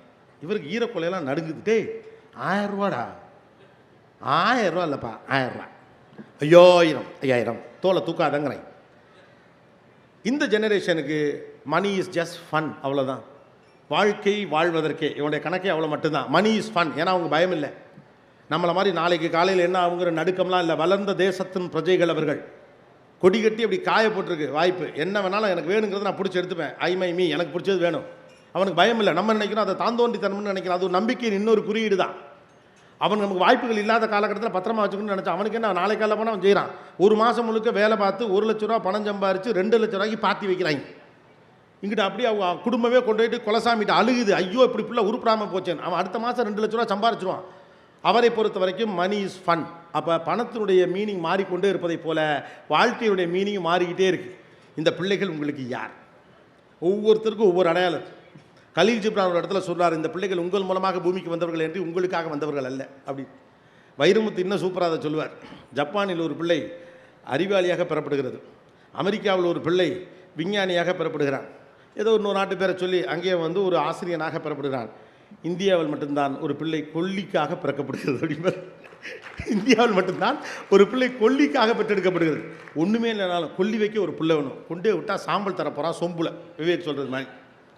இப்போலாம் அதுக்கெல்லாம் ரூட்டே கிடையாது. தம்பி கிளம்புக்கு தம்பிங்கிறாங்க, பின்னாலே வந்துடுது சொம்பு நாம் கிளம்புறதுக்கு முன்னால். இதுக்கு ஒருத்தனை கஷ்டப்பட்டு பெற்று வளர்த்து ஆளாக்கி சந்தானம் சொல்கிற மாதிரி ஆரம்பத்துலேருந்து பேசாமல் பருத்தி மூட குடோன்லேயே இருந்திருக்கலாம். த பர்பஸ் அப்போ என்ன? அப்போ இதெல்லாவற்றையும் நீங்கள் மாற்றுங்கள். இது அவர்களுக்கான உலகம். இந்த உலகத்தில் அவங்க எக்ஸ்ப்ளோர் பண்ணுறதுக்கு நிறைய விஷயங்கள் ட்ரை பண்ணுவாங்க. அதெல்லாம் உங்களுக்கு மனசுக்கு சங்கடமாக இருந்தாலும் கூட நீங்கள் ஏற்றுக்கொள்ளதான். அவர்கள் தங்கள் சுதந்திரத்தின் மீது கூடுதல் கவனத்தோடு இருக்கிறார்கள் அப்படின்னு நினைக்கிறான். எந்த சின்ன சிராய்ப்பும் எனக்கு வந்துவிடக்கூடாது என்றால் ரொம்ப ஃப்ரஜைலாக இருக்கிறார்கள் இந்த தலைமுறை பிள்ளைகள். காரணம், அவர்களுக்கு எதிர்ப்பு நிலை கிடையாது, வாழ்வியல் கூறுகள் இல்லை. அவர்கள் புழங்குகிற கருவிகள் அவர்களை எதிர்ப்பது கிடையாது. அவர்கள் எதையெல்லாம் பெரிது நினைக்கிறார்கள் அவை அனைத்தும் அவர்களுடைய சொல் பேச்சு கேட்கின்றன. அலெக்சா ப்ளே தி சாங் என்றால் அலெக்சா கேட்கிறது. அலெக்சா யாருன்னு இவனுக்கு தெரியாது, அலெக்சாக்கும் இவனுக்கு தெரியாது. சிரி கால் ராமகிருஷ்ணன் அப்படின்னா சிரி நேராக ராமகிருஷ்ணன் கால் பண்ணும். 3 ராமகிருஷ்ணன் கால் பண்ணிச்சுன்னா is it A Ramakrishnan or B Ramakrishnan or C Ramakrishnan அது உங்களை கேட்கும். அதை விட அது எந்த அளவுக்கு புச்சாலி ஆயிடுச்சுன்னா, இந்த சிரி ஆப்பிளில் இருக்கிற சிரி, அது சிரின்னு சொல்கிறதுல நம்மளால கொஞ்சம் தடுமாறி ஸ்ரீன்னு சொல்கிறாங்க. இப்போ ஸ்ரீன்னு சொன்னாலும் அது கேட்குது, அதையும் கண்டுபிடிச்சிச்சு. இவங்களை வாயில் வராது உள்ளிருக்கு. அன்றைக்கி ஒருத்தர் ஸ்ரீ காலுங்கிறாரு, என்னங்க ஸ்ரீன்னு சொல்கிறான் கேட்குதுன்னு பார்த்தா, இல்லையே அது பேர் சிரியா, நான் ஸ்ரீன்னு தான் அப்போலேருந்தே கூப்பிட்றேன் அப்படிங்கிறாப்புல. அவர் அது பேரே ஸ்ரீனே நினச்சிக்கிட்டே இருந்திருக்காப்புல. என் பொண்டாட்டி பேரும் அது பேரும் ஒன்றுன்னு ரொம்ப சந்தோஷமாக இருந்தேனே, அது பேர் ஸ்ரீ இல்லையா சிரியா அப்படிங்கிறார். அப்போது எதிர்த்து பேசாத கருவிகளோடு பேசி புழங்கியவர்களுக்கு எதிர்ப்புனா என்ன, மாற்று கருத்துனா என்ன அப்படிங்கிறது பெரிய கேள்விக்குறியாக இருக்கிறது. அப்போ இந்த பிள்ளைகளிடம் நீங்கள் உத்தரவிட முடியாது, உரையாடத்தான் முடியும். You have to be prepared for a discussion, not a debate. Discussion நீங்கள் தயாராக இருக்கணும். உங்களுக்கு சமமானவர்களாக நீங்கள் அவர்கள் நடத்தவில்லை என்றால் அவர்கள் காது கொடுப்பார்கள், உங்களுக்கு மனசு கொடுக்க மாட்டார்கள். இதெல்லாம் உடனே நீங்கள் இந்த காலத்து பிள்ளையிலே மோசமாகிடுச்சு, வீணாக போனவங்க உருப்படைய மாட்டாங்க, வேலை நல்லா இருக்க மாட்டாங்க, பெத்த பிள்ளையிலே மண்ணவாரி தூத்துறது. No, this is the period. where they born with their own technology and there don't expect any reciprocation from them. தின்ன வைத்த முன்ன வச்சுக்கிட்டு இப்படி பண்ணுறியே, உன்னை பெத்தெடுக்க நான் இவ்வளோ பற்றி சிரமம், அம்மா கிரிஞ்சு மாதிரி பேசாத, பூமர் மாதிரி உளராத, என்ன மேட்ரோ அதுக்கு வா அப்படின்றாய். நீ பெத்தெடுக்க சிரமப்பட்டு நான் என்ன பண்ண பெற்றுக்காம இருந்துடுவாய். அடுத்த கட்டம்லாம் நானாக கேட்டேம்மா. அப்போ முன்னாலாம் இது மாதிரி அம்மா சொன்னால் உடனே சரிம்மா இட்லிக்கு முட்டில் மொளாப்படியே வைமா தின்னு தொலைறேன்னு தின்றுவாங்க. முன்னாலாம் அம்மாக்கெல்லாம் சட்னி செய்யலைன்னா கூட அதுக்கு இந்த டைலாக் சொல்லுவாங்க, உன்னை பெத்தெடுக்க எவ்வளோ சிரமப்பட்டு தெரியுமா, ஏம்மா 2 இட்லிக்கெல்லாமா பெத்தெடுக்கிற மேட்டர் எடுக்கிறது. அப்போ conversations with emotions won't work, conversations with sensibility works. பிள்ளைகளை உரையாட இழுங்க, அதுக்கான வாய்ப்புகளை உருவாக்குங்க. ஒரு ஃப்ரெண்ட்லியான ஒரு நெருக்கமான நபராக நீங்கள் மாறலைன்னா பிள்ளைகளுக்கு எம்பத்தி கிடைக்காது. அவர்கள் மனிதர்களிடம் அதை எதிர்பார்ப்பாங்க. தான் ஃப்ரெண்ட்ஸ் ஆஃப் கன்வீனியன்ஸ் வந்துட்டான். உங்கள் தலைமுறையிலலாம் பிள்ளை நம்ம குரூப்பில் ஒரு கேரக்டர் இருந்துகிட்டே இருப்பான். அவன் டெவில் சர்டிஃபிகேட்னு அவனை சொல்லுவாங்க. நாம் தவறு செய்கிறோன்னா அவன் ஒருத்தவங்க சண்டை போட்டுக்கிட்டே இருப்பான். மாப்பிள்ளை இது தப்பு, மாப்பிள்ளை செய்யக்கூடாது, மாப்பிள்ளை 1000 இருந்தாலும் வாத்தியார் சைக்கிள்லேருந்து பஞ்சர் பாடம் சொல்லி கொடுக்குறவர் அறிவில் ஆடா அப்படிமா. அதை மீறி அவனுக்கு தெரியாமல் ஒரு நாள் நம்ம சைக்கிள்லேருந்து காற்ற பிடிக்கிறோம். அவன் அதுக்கப்புறம் திட்டுவான், விடும் மாப்பிள்ளை மன்னிப்பு கேட்பான். ஆனால் அவனை குரூப்பை விட்டு தூக்கவே மாட்டாங்க, அவனை விட்டுட்டு போயிட மாட்டாங்க எங்கேயுமே. இப்போல்லாம் கவனிச்சு பாருங்கள், ஐடியாவுக்கு அகைன்ஸ்டாக ஒரு வாட்ஸ்அப் குரூப்பில் ஒருத்தர் தான் அவனை காலி பண்ணி போகிறாங்க. அவனை மட்டும் ஒத்தையாக விட்டுவிட்டு 7 பேர் தனி குரூப்புக்கு வந்துடுறாங்க. 10 பேரால் எல்லாரும் சேர்ந்து தொடங்குறாங்க. 3 ஓப்படியா, 2 நாத்துனா, அப்புறம் அத்தை எல்லாம் சேர்ந்து கேர்ள்ஸ் குரூப் அப்படின்னு ஒன்று ஆரம்பிப்பாங்க. ஆரம்பித்த 4ஆவது நாள் 2 குரூப்பாக மாறும். நாத்தனார்லாம் ஒரு பக்கம், ஓப்படியாலாம் ஒரு பக்கம். ஓ நாத்தனார் தேவலடி, ஏன் நாத்தனார் வீணாக போனவோ அப்படின்னு இங்கிட்ட ஆரம்பிக்கும். இங்கிட்ட நாத்தனார்ஸ் ஓப்படியாஸ் அப்படின்னு ஒன்று வரும். இதில் 2 மாமியார் சேர இருக்குது. 10ஆவது நாள் 3 குரூப்பாகும். 2 நாத்தனார் தனி ஒரு குரூப்பு, அந்த 2 நாத்தனார் இந்த சிஸ்டர்ஸ், அப்புறம் இந்த ஓப்படியாஸில் 2 இருக்கும். இப்படி பண்ணி கடைசியில் பார்த்தா 20ஆவது நாள் 10 பேரோட ஆரம்பித்த வாட்ஸ்அப் குரூப்பு 7 இருக்கும். இதில் 7 குரூப்லேயும் ஒரே ஒரு கேரக்டர் மட்டும் 7லேயும் இருக்கும். அதான் ஸ்பெஷல். அதுதான் அந்த கலகத்துக்கெல்லாம் காரணம். மனிதர்களோடு இணங்கி இருக்க முடியவில்லை. இந்த பிரச்சனை ஆரம்பித்து முன்னாலே ஆரம்பிச்சிருச்சு. மனிதர்களோடு இணங்கி இருப்பது, யாரெல்லாம் என்னுடைய கருத்துகளுக்கோ என்னுடைய சிந்தனைகளுக்கோ உடன்படுகிறார்களோ அவர்களோடு மட்டும்தான் நான் இருப்பேன் என்ற இடத்துக்கு நம்ம வந்துட்டோம். அதனால உறவெல்லாம் தொந்தரவுன்னு நினைக்கிறோம். நீ வா உதவி செய், மொய்யெழுது, கல்யாணத்துக்கு வா, கருத்து கேட்காதங்கிறோம். உறவுக்கெல்லாம் உரிமையே கிடையாது. Revive these things. Human values are much more important than technology today. Without empathy nothing is going to serve in the future. அப்படிங்கிறப்ப மனித உறவுகள் சம்பந்தப்பட்ட விஷயங்களை காட்டுங்க. ஒரு நாள் ஸ்கூலுக்கு லீவு போட்டு கல்யாணத்துக்கு கூட்டு போங்க, தப்பே கிடையாது, ஒன்றும் மோசம் இல்லை. இந்த எல்லா நாளும் வந்ததுக்காக ஒரே ஒரு நாள் கடைசியில் சர்டிஃபிகேட் கொடுப்பாங்கல்ல, அதை தீய வைக்க அது வேண்டாம். என்ன உங்கள் ஊர்லேயும் கொடுக்குறீங்களா டீச்சரா? நான் பள்ளிக்கூடத்துக்கு போகிறப்ப அந்த சர்டிஃபிகேட் மட்டும் கொடுக்கவே மாட்டேன். ஏன்? கிளவி சாவலையா? அவனுக்கு முடியாமல் போகலையா? நல்லது கெட்டது நடக்கலையா? அக்காவுக்கு நிச்சயதார்த்தம் பண்ணலையா? ஊர்லேருந்து மாமா பையன் வந்ததுக்காக மாடியிலேருந்து பார்க்குறதுக்காக ஒரு லீவ் போடாத ஒரு வாழ்க்கையா? வாழ்வினுடைய அற்புதமான தருணங்கள்லாம் இழந்துட்டு fantasy is more important than your facts. Fantasy தான் அழகு. மயிலிறகு முளைக்கும் நம்புகிற வரைக்கும் மனுஷன் சந்தோஷமாக இருந்தான். மயிலிறகு முளைக்கும் நினைக்கிற வரைக்கும். வட்டம் எது சதுரம் எதுங்கிறது தான் வாழ்க்கை என்ற தீர்மானத்திற்கு நீங்கள் வந்த பிறகு வாழ்க்கை எது என்று தெரியாமல் தெருவாய் திரிகிறது இந்த உலகம். ஆஸ்பத்திரியில் போய் என் மகளை கூட்டிகிட்டு போயிருக்கேன், பல்லு வலி. அங்கே ஒரு போய் சொங்கி கிடக்கிறான். அவன் கழுத்தை அவங்க அம்மா மேலே தூக்கி, ராகுல் tell me is it a circle or a square அப்படிங்குது. மேலே ஒரு வட்ட வடிவிலான ஒரு விளக்கு இருக்குது. அப்போ கூட அந்த அம்மா இது சர்க்கிளா இல்லை சதுரமாக வட்டமானு சொல்லுங்க. அவனுக்கு தெம்பே இல்லை. அவனே தோலை தொங்க போட்டு கிடக்கிறான். அவன் என்ன என்னவானு தோணுச்சு. அது சர்க்கிள் நம்ம ஸ்கொயருன்ட்டான். அங்கேயே திட்டாங்க. How many times have I told you circle will be like this is circle. இப்போ இந்த ஒரு மார்க் அவன் எடுத்து என்ன பண்ண போகிறான்? நான் கடவுளே அவன் பெயிலாக போகணுன்னு வேண்டிகிட்டு இருந்தேன். அப்போ தான் அவங்களுக்கு புரியும் இப்படி கொடுமைப்படுத்தக்கூடாது. Facts is immaterial, fantasy matters. Fantasy matters. வாழ்க்கையில் அற்புதமான தருணங்களை தருவது அறிவல்ல, திட்டமல்ல, புத்திசாலித்தனம் அல்ல. இவ்வளவு செய்த எவ்வளவோ அப்பா செஞ்சுட்டு போனார். ஆனால் அப்பா மீசையை லேசாக துருக்கி நீங்கள் தூரத்தில் வர்றப்ப லேசாக சிரிப்பார்ல, அது மட்டும் கண்ணு.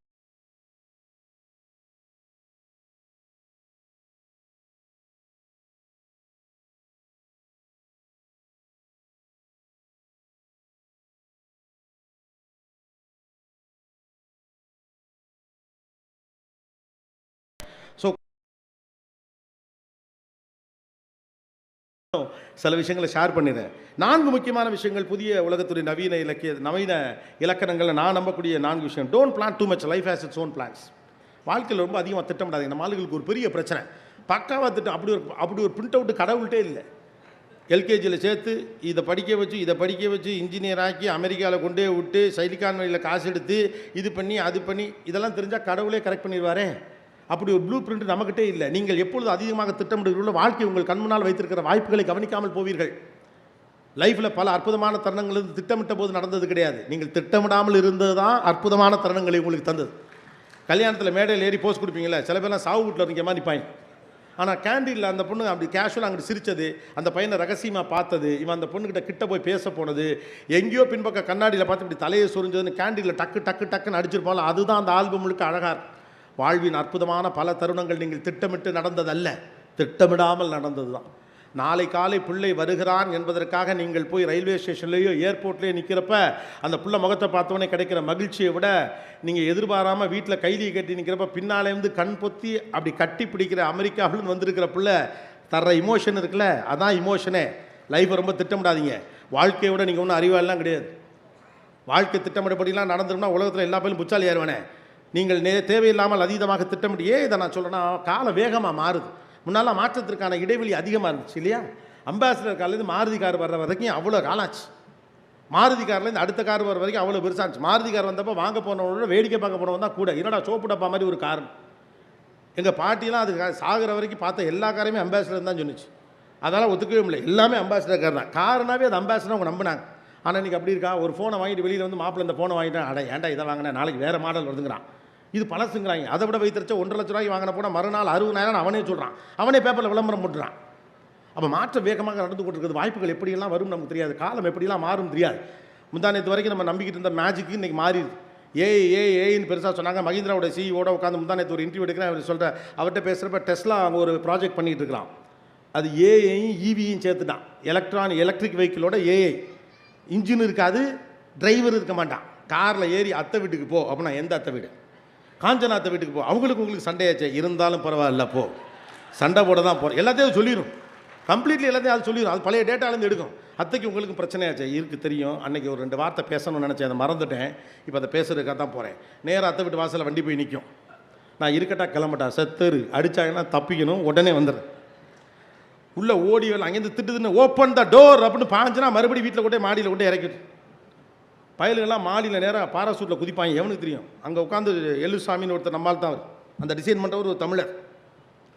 ஏஐயும் ஈவியையும் சேர்த்து டெஸ்லாக்கு கார் பண்ணுற நம்பாள். E6 வருதுல இப்போ, அப்படி பார்த்தா அப்படி பந்தாவும் ஒரு காரு, அதை டிசைன் பண்ண ஒரு நாமக்கல் காரு, நம்பாள் தமிழர்கள். ரைட்டா?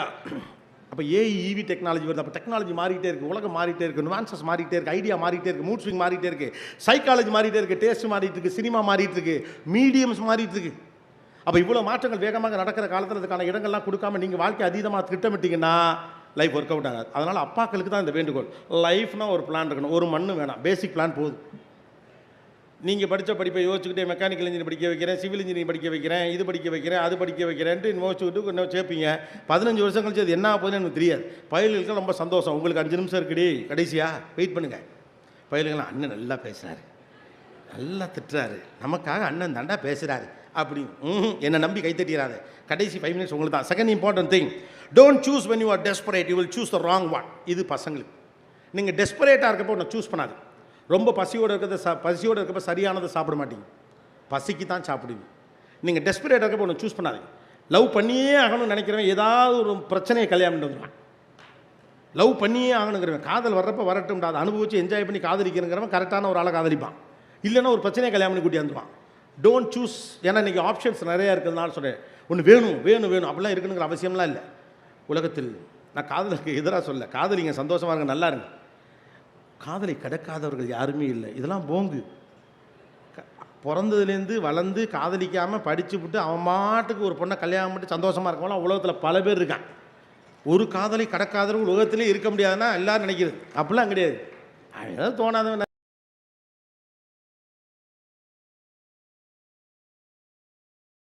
எனக்கு ஒரு பாய் ஃப்ரெண்டு இருந்தே ஆகணும், கை நடுங்குது, தேவையில்லை. சிங்கிளாகவே இருக்கலாம், தப்பு ஒன்றும் இல்லை. நீங்கள் காதலிக்க வேணாங்கிற சென்ஸில் சொல்ல, ரிலேஷன்ஷிப்பில்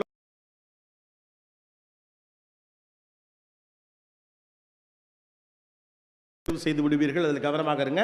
ஏன்னா வாய்ப்புகள் நிறையா இருக்கிறதுனால சொல்கிறேன்.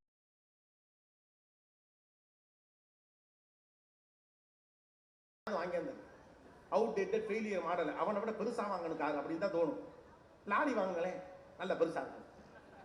Don't choose anything when you are desperate, right? The third important, don't accept undefined offers is a trap. எதை டிஃபைன் பண்ணலையோ அதெல்லாம் ட்ராப். நாம் எல்லாரும் நம்மகிட்ட எல்லாம் பண்ணி எல்லாம் அது அப்புறம் பேசிக்கலாமா பாருங்க, அங்கே தான் மேட்ரு. அதை அப்புறம் பார்த்துக்கலாம். எது எல்லாம் ஒரு வேலை பேசுகிறோம், வேலை பிஸ்னஸ் எல்லாம் முடிச்சுவிட்டு பேமெண்ட் மட்டும் அப்புறம் பேசிக்கலாம். அந்த காசு வராதுன்னு அர்த்தம். when something is undefined it is a trap. ஃப்ரெண்டுனா ஃப்ரெண்டு, பாய் ஃப்ரெண்ட்னா பாய் ஃப்ரெண்டு, கேர்ள் ஃப்ரெண்ட்னா கேர்ள் ஃப்ரெண்டு, அவ்வளவுதான்.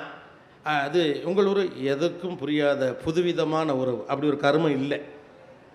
அது ஒரு ஆட்டம், எப்போ வேணாலும் வெளில போய்க்கலாங்கிற ஆட்டம். when something is undefined it is a trap, whether it is a business or a relationship or anything for that matter. எதுவாக இருந்தாலும் சரி தான், அது தெளிவாக தீர்க்கமாக வரையறுக்கப்பட வேண்டும். ஏன்னா அந்த வரையறுத்தல் இல்லைன்னா வாழ்க்கை முழுக்க எதுவுமே கையில் நீங்கள் உறுதியாக பற்றி கொள்ள முடியாது. உறவில் வரையறை இருக்கிறோம். டெஃபினேஷன்ஸ் இதுக்கு தான் வச்சான், இலக்கணங்கள் இதுக்கு தான் வச்சான். எவ்ரி இங்கே உங்களுக்கு சொல்லப்பட்டாலும், இங்கே உங்களுக்கு நேரடியாக சொல்லப்படாவிட்டாலும் கூட இங்கே உறவுகளே வரையறுக்கப்பட்டு தான் இருக்குது. நீங்கள் கவனிச்சிருக்கீங்க, அப்படி ஒரு பியூட்டிஃபுல்லான சிஸ்டம் தமிழ் சொசைட்டி வச்சுருக்கு. ஒவ்வொன்றுக்கும் ஒரு உறவை வரையறுத்துருக்கான். குறும்புக்கு பார்ட்னர் இன் கிரைம் மாமங்காரன் தான், சித்தப்பா வரமாட்டார். செகண்ட் ஷோ சினிமாவுக்கு போகணுன்னு சொன்னால் சித்தப்பா செவிலே விடுவான், அழுதுகிட்டே மாமாட்டப்பட அவன் கிடக்காடா கிறுக்கு போய் மாப்பிள்ளை வான் சைக்கிளில் கூட்டு போயிடார். நைட்டு வீட்டில் கொல்ல பக்கமாக வந்து எழுப்பி மாமா அத்தாட்ட சொல்லிவிடாக்கா திட்டுவாருக்கா அப்படின்னு சொல்லிட்டு நீ தாண்டா அவனை கெடுக்கிற அப்படிமா. ஆனால் அவனுக்கு ஒரு பிரச்சனைனா அவர் தான் போய் நிற்பார், பார்ட்னர் இன் கிரைம். கையில் அப்பா இப்போ வந்து எங்கள் அப்பா நான் ஒரு டூருக்கு போகிறேன்னு சொல்கிறேன், அதெல்லாம் இல்லை போகக்கூடாது, காசுமில்ல ஒன்றும் இல்லை, படிக்கிற ஒழுங்காக அப்பாருனா நேராக பெரியப்பா கிட்ட போயிடுவான். பெரியப்பா டூருக்கு போகணுன்னு சொல்கிறேன், அப்பா அனுப்ப மாட்டேங்கிறாரு. அவர் பாக்கெட்லேருந்து ஒன்று பணத்தை எடுத்து கொடுப்பாரு, இல்லாட்டி போன போட்டு ஏடா படிக்கிற பிள்ளை 4 இடத்துக்கு போகணும் தான்டா நினைப்பா, என்ன ஒன்றை மாதிரியா போயிட்டு வரட்டும்டா அவரா அப்படிம்பார்.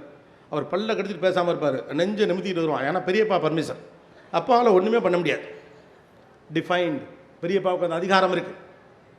நான் அடிக்கடி ஒன்று சொல்லுவேன், இந்த அப்படி ஒரு ரோட்டில் இங்கே ஒரு பூரா அவுட்டே, நீங்கள் சிட்டியில் படிக்கிற ஆள் ஒரு பூரா அவுட்டே அப்படி ஒரு ஸ்டைல்லாம் போட்டு ஒரு கூலர்ஸ்லாம் போட்டுக்கிட்டு நீங்கள் ஊருக்குள்ளே வர்றீங்க, சிட்டிலேருந்து வரீங்க. தாப்பில் உங்கள் மாமா வர பாப்பா, என்ன மாப்பிள்ள கலக்கிற ஸ்டைல் மாமா சூப்பராக இருக்கு மாப்பிள்ள அப்படிம்பார். அப்படியே போயிட்டே இருப்பான். கரெக்டாக புல்லட்டில் உங்கள் சித்தப்பா வருவார். சித்தப்பா சித்தப்பா அப்படிமா புள்ளேர்னு ஒன்று விழுகும். ஏன்னா இது என் வீட்டு பிள்ளை, என் குடும்பம். நீ என்னடா அது குறுக்க பூரா விட்டுருக்க, போய் முடிய வெட்டிக்கிட்டு வீட்டுக்கு வர அப்படிம்பார்.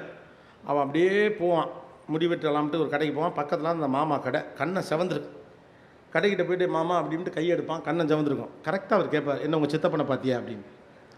5 நிமிஷத்துக்கு முன்னால் அருமையாக இருக்குன்னு சொன்ன மாமா ஒரு உறவு, அதை அடித்த சித்தப்பா ஒரு உறவு.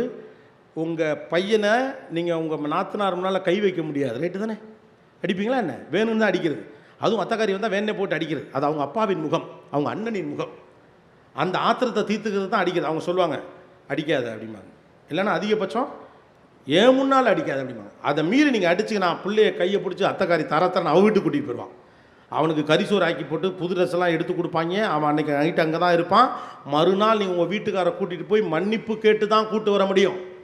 அத்தைக்கு அவ்வளோ ரைட்ஸ் உண்டு. ஒரு பெண் தன் ரகசியத்தை தன்னுடைய அத்தைக்கார்ட்டே தான் சொல்வாள். தனக்கு ஒரு காதல் வருகிறது என்றால் அத்தையிடம் தான் போய் சொல்வாள். அவள் எடுத்தவொடனே சரியா தப்பான்னு பார்ப்பா, சரியானா அவள் பேசுவாள். சித்திட்ட போய் சொல்ல மாட்டாள். There is a definition.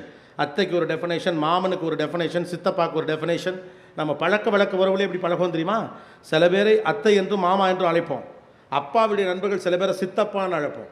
அந்த உறவு அப்படி தான் இருக்கும். அந்த சித்தப்பா நீங்கள் அழைக்கிற உறவு பாருங்கள், ரொம்ப கண்டிப்பாக இருப்பார். நம்ம சொந்தக்காரே கிடையாது, ஆனால் அவர் ரொம்ப கண்டிப்பாக இருப்பார் உங்களோட. உங்கள் அப்பாவின் ஒரு உறவை, நண்பரை நீங்கள் பெரியப்பா என்று சிறு வயதிலிருந்து அழைத்திருப்பீர்கள். அவர் பெரியப்பா கண்டிப்போட தான் இருப்பார். நீங்கள் போகிறப்பெல்லாம் உங்களுக்கு காசு கொடுத்துக்கிட்டே இருப்பார். ஏதாவது வாங்கிக்கடா, ஏதாவது வாங்கிக்கிடாம. அவருக்கு வந்து ஒரு பொருளாக வாங்கி கொடுத்து பாசாங்கு செய்கிற பழக்கம்லாம் கிடையாது, காசு தான் கொடுப்பார். காலேஜ் படிக்கிற பிள்ளை கையில் காசு வச்சுக்கடா, 4 இடத்துக்கு போகணும், ஆனால் செலவு பண்ண முடியாது, சரியா அப்படிம்பார். அப்புறம் என்னடா காசை கொடுத்தா ஒரு அப்பாவாகவே நடந்துப்பான். That it is define. இப்போ எதுவுமே டிஃபைன்டு கிடையாது. ப்ரோங்கிறாங்க. யாரா ப்ரோ? பையனும் ப்ரோ, பொண்ணும் ப்ரோ, போகிறவன் ப்ரோ, வாரவன் ப்ரோ. கன்வீனியண்ட்டாக இருக்குது. எல்லாரையும் அண்ணேங்கிறாங்க, எல்லாரையும் அக்காங்கிறாங்க. அக்கா யூ ஆர் ஸோ க்யூட். என்னடா அக்காங்கிறீங்க, அப்புறம் ஸோ க்யூட்டுன்னு வேறு சொல்கிறீங்க. Nothing is define. அப்போ சில உறவுகளின் பெயர்களை கூட வீட்டில் சொல்லுங்கள். அத்தாச்சிங்கிற வார்த்தையெல்லாம் மழுங்கிடுச்சு, இல்லவே இல்லை. அத்தாச்சி என்பதெல்லாம் எவ்வளோ அற்புதமான வார்த்தை. அத்தாச்சி, அத்தாலாம் கிடையவே கிடையாது. அப்போ கொஞ்சம் பழமைக்கு திரும்புங்கள். அதுக்காண்டி பழசு விட்டுன்னு போயிடாதீங்க. காலையிலே எந்திரி, ஓகே தாத்தா போட்டாக்க மாலை போடுன்னு ஆரம்பிச்சு விட்டாதீங்க. கோபிநாத் சொன்னான். நான் சொல்லுவது என்னென்னா balance. Striking the balance is much more important than giving an advice today. தான் இன்றைக்கி அறிவுரைகளை வழங்குவதை விட சரியான இடத்துல பேலன்ஸை ஸ்ட்ரைக் பண்ணும். So don't accept whether it is relationship or business or anything for that matter when something is undefined it is a drop. எது வரையறுக்கப்படவில்லையோ அது வலை. கவனமாக இருக்கணும். ஓகே, கண்டிஷன் சப்ளைங்கிறது தான் இன்றைக்கி வலை. உங்களுக்கு புரியுற மாதிரி சொல்லணும்னா சின்னதாக ஸ்டார் ஒன்று போட்டு கண்டிஷன் சப்ளைன்னு போட்டிருக்காங்கல்ல, அதான் வலை. இஎம்ஐ ஸ்டார்ட்ஸ் ஃப்ரம் 3,550 போடுறான்ல, அதான் வலை. அதோட விலை 6 லட்சம். 6 லட்சம்னு சொன்னால் பயமாக இருக்கும். அதனால 3,500. 3,500 போல் இருக்குது, அதான் வலை. when something is not defined it is a trap. நான்காவது, don't blame situations or people have a control over it. சூழ்நிலைகள் மீது மனிதர்கள் மீது பழி சொல்லாதீர்கள். அதை உங்கள் கட்டுப்பாட்டுக்குள் கொண்டு வருவதற்கான பக்குவத்தை ஏற்படுத்திக் கொள்ளுங்கள். ராமகிருஷ்ணன் 5 நிமிஷம் கடைசியாக பசங்களுக்கு மட்டும். சில விஷயங்களை உங்களால் டிஃபைன் பண்ணவே முடியாது. we are looking for freedom, we are not ready to take responsibility. யாரெல்லாம் ஸ்டூடெண்ட்ஸ்? பசங்கள்லாம். Yes, we want freedom, right? but we are not taking responsibilities. freedom comes with responsibility, authority comes with responsibility. உங்களுக்கான சுதந்திரம் என்பது உங்களுடைய பொறுப்பிலிருந்து வருகிறது. நான் நினைத்தது போல் இருப்பதெல்லாம் சுதந்திரம் என்பதெல்லாம் புதிய அரைவேக்காட்டுத்தனத்தின் உச்சம்.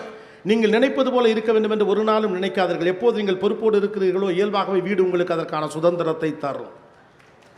தானாக தந்துடுவான். அது நீங்கள் கேட்டெல்லாம் தருங்கிற அவசியம்லாம் கிடையாது. மிக பொறுப்பாக இருக்கிற அண்ணனை ஒன்றுமே கேட்க மாட்டேங்கிற அப்படிமா வீட்டுடைய மூத்த அண்ணன்கள் இறுகிய முகத்தோடு இருப்பார்கள். தமிழ் சூழலை நீங்கள் கவனிச்சு பாருங்கள். வீட்டின் மூத்த அண்ணன் உங்கள் அப்பா அவங்க விட்டுட எங்கள் அப்பா சிரிக்கவே மாட்டார் அப்படிங்க. சில மனைவிலாம் சொல்லுவாங்க, என் புருஷன் சிரிச்சு நான் பார்த்ததில்லை. வீட்டோட மூத்த அண்ணன் இறுகிய முகத்தோடு இருப்பான். தந்தையின் இடத்தில் இருக்கிறவன் அண்ணன். அந்த அண்ணன் வந்து பேசவே மாட்டாங்க யாரும். அந்த அண்ணனா பயம். அந்த அண்ணன் கண் கலகனா குடும்பம் கதறிடும். அது ஒரு இறுகிய முகம்.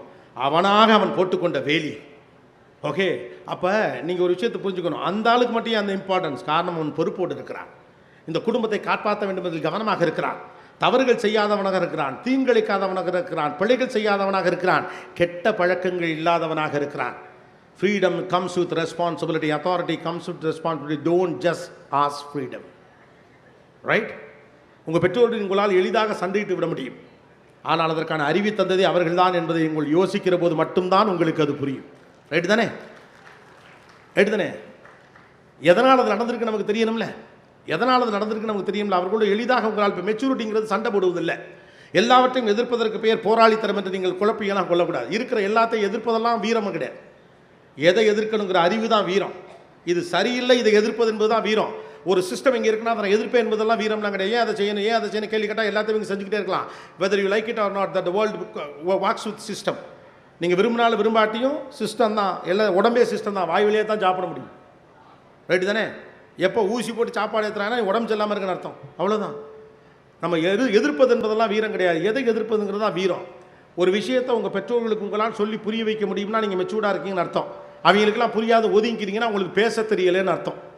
நம்ம எல்லாரும் அப்படி தான் நினைக்கிறோம். நமக்கு கொஞ்சம் படிப்பு வந்த உடனே என்ன நினச்சிக்கணும், பெரியவர்கள்லாம் ஒன்றுமே தெரியலை. இந்த தெரியாத ஆள் தான் எந்த காலேஜில் சேர்க்கணும்னு 10 பேர்ட்ட விசாரித்து ஏதோ ஒரு இடத்துல போய் அப்ளிகேஷனை வாங்கி அதை ஃபில்லப் பண்ணுறதுக்கு பக்கத்துக்கிட்ட கேட்டு எங்கே சார் போய் இதை கொடுக்கணும்னு கொடுத்து ஃபீஸ் வாங்குறதுக்கு ஊரெல்லாம் கடன் வாங்கி இருக்கக்கூடிய பிஎஃப் பணத்துலேருந்து லோனை போட்டு உங்களை சேர்த்துட்டு லோன் ஞாயிற்றுக்கிழமையெல்லாம் பிஞ்சு போன செருப்போடு வந்த அந்த அப்பந்தான், படிக்காத அந்த அப்பந்தான் நம்மளை படிக்க வச்சான்.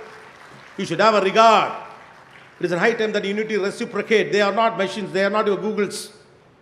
They are not your ChatGPT. That is not some AI tool. They are human beings. Empathy matters. When you are not in a position to show your empathy and respect or humanity with your own parents, that is no use of you people. உங்களால் ஒரு புண்ணியமும் இல்லை. இந்த தேசத்தில் படித்த பிள்ளைகள் எல்லாம் சமூகம் பற்றி கவலை இல்லாமல், அக்கறை இல்லாமல், தன்னை பற்றி மட்டுமே கவலைப்படக்கூடிய ஒரு நாடாக இது மாறும் என்றால் இந்த படிப்பு சாவட்டும். எதுக்கு இந்த படிப்பு? அறிவை பயன்படுத்துவதற்கு இடம் வேணும். அதுக்கு ஒரு ஹியூமானிட்டி இருக்கணும். இந்த உலகத்தின் ஆகச்சிறந்த கண்டுபிடிப்புகள்லாம் அறிவியலில் கண்டுபிடிக்கப்பட்டதில்லை, கருணையில் கண்டுபிடிக்கப்பட்டது.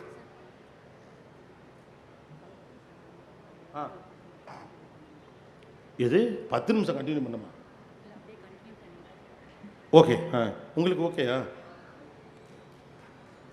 ஒரு 10 நிமிஷம் கண்டினியூ பண்ண சொல்கிறாங்க. காதுகிட்ட வரவும் முடிச்சுக்கங்கன்னு சொல்கிறாங்க. நினச்சேன் நான் முடிக்கிற மூடுக்கு வந்துட்டேன். இருந்தாலும் எங்கே விட்டேன் போச்சேன். உணர்ச்சி வசப்பட்டு பேசல குறுக்க வந்துட்டாங்களே. எஸ், இந்த உலகத்துடைய ஆகப்பெரிய கண்டுபிடிப்புகளாம் அறிவால் கண்டுபிடிக்கப்பட்டதில்லை, அதெல்லாம் கருணையால் கண்டுபிடிக்கப்பட்டது. அறிவியலுக்கு ஒரு சோல் இருக்குது, அறிவியலுக்கு ஒரு ஆன்மா இருக்குது. நல்ல ஹியூமனிட்டி இருக்கிறவன்ட்ட தான் அறிவியல் இருக்கணும். அதுதான் முக்கியம். இல்லாட்டி இது வியாபாரமாக 2 கால்கள் இருக்கிற என்னாலேயே வேகமாக நடக்க முடியலையே, ஒற்றை காலோடு பிறந்த என்னவன் என்ன செய்வான்னு ஒருத்த யோசிச்சான்ல, அந்த கருணை தான் அவனுக்கான கருவியை கண்டுபிடித்தது. அந்த கருணை தான் அவனுக்கான கருவியை கண்டுபிடித்தது. மனிதர்கள் மீதான பிரியமும் அன்பும் காதலும் தான் கருவிகளை கண்டுபிடிக்குது. இந்த உலகத்தினுடைய பெரும் கருவிகள் அத்தனையும் மனித குலத்துடைய மீட்சிக்காக உருவாக்கப்படுது. அப்போ when you are going with the technology and science, be with the humanity and empathy. That's much more important than your technology. Technology is ruthless. Technology doesn't have a soul and heart. தொழில்நுட்பத்திற்கு எந்த இதயம் கிடையாது. ஆனால் இதை கையாளுகிறவனுக்கு அந்த இதயம் இருக்கும். அதனால தான் இன்றைக்கி டெக்னாலஜி அவ்வளோ மிஸ்யூஸ் பண்ணுறோம். நமக்கு பிடிக்காத ஒருத்தனை இன்றைக்கி டெக்னாலஜியால் காலி பண்ண முடியும். நமக்கு பிடிக்காத ஒருத்தருடைய டேட்டாவை எடுத்து அவனுக்கு கெட்ட பேரை உண்டாக்கி தர முடியும். ஆனால் அதை பயன்படுத்துகிற அந்த சோல் இல்லைன்னா டெக்னாலஜி உங்களை போட்டு புரட்டி எடுத்துரும். அதுக்கான நெறிமுறைகளை நீங்கள் தான் வகுத்துக்கணும். ஆரம்பத்தில் நான் சொன்னது மாதிரி இந்த போன தலைமுறையால் உங்களுக்கு இது கொடுக்கப்படலை. அதற்கான தலைமுறையாக நீங்கள் இருக்கணும்னா அதை கருவியை பயன்படுத்தக்கூடிய அறிவை நீங்கள் தான் உருவாக்கி கொள்ள வேண்டும் என்ற யதார்த்தம் உங்களுக்கு புரியும். ஆக ஃபர்ஸ்ட்லேருந்து வருவோமா? கலெக்டர் வந்துட்டாரா? Okay, welcome sir. இவரே நேரில் பேசிட்டார் எனக்கு சொன்னல, அவர் தான் உங்கள் ஊரின் இளம் கலெக்டர்.